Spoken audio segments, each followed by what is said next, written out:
Good morning. It's May 15th, 2025. And here we have a fabric pot with compost and vermiculite. And some of them have perlite and vermiculite, but this one just has vermiculite.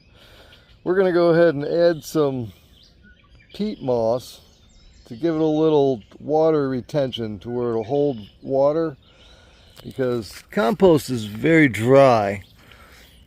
It's made up of, limbs and sticks and leaves, all that dry stuff. And then it rots and the worms come in and turn it into compost. Right here next to the pot, we have a walking onion. See, these little pods here will turn into something like this, and that falls off and starts a new plant. We could actually just break that off and put it in a pot if we wanted to, but walking onions, any kind of onion, garlic, bugs don't like them, animals don't like them. So I put a whole bunch. Actually they kind of grew on their own. You can see I've got a whole wall of walking onions. And they will take over if you don't have them in a pot. You can actually eat the onions, even though I never have. So these fabric pots, over the winter, they will dry out to where it's very hard to get the water down past 6 inches, let's say, or to the bottom of these, which are like 18 inches deep. I could keep my fingers out of the camera, that'd be nice.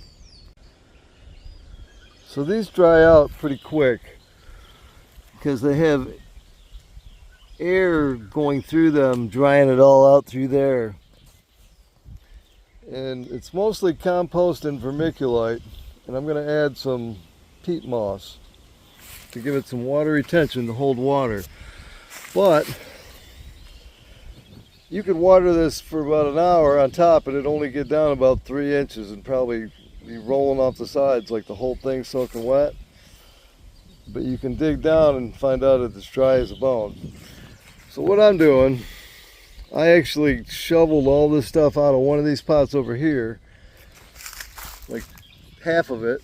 All of it wouldn't fit in the wheelbarrow, and the wheelbarrow will get it wet for you. You can,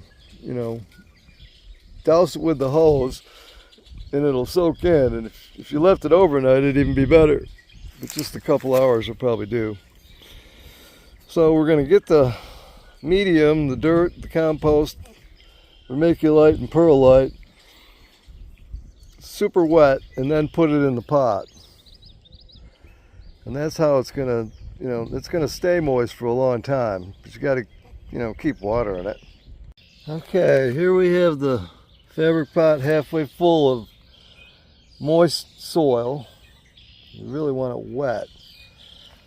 But I probably put 10 gallons of water in this wheelbarrow so far, and it soaks it up. You can see we have a puddle here because it's starting to get to where it's not going to hold any more water.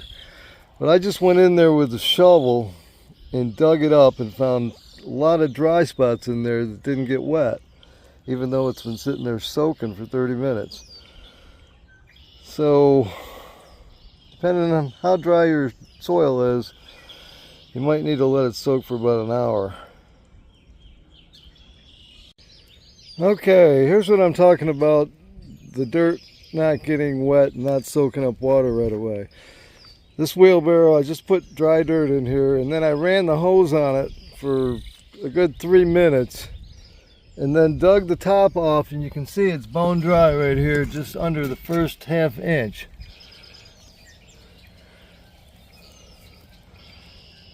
So you got to keep mixing it up with the shovel and putting more water in, kind of like concrete. Okay, here's what I'm talking about.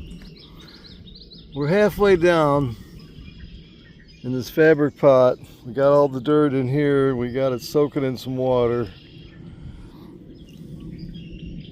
That was never going to get wet if you just didn't dig it up and do what I'm doing.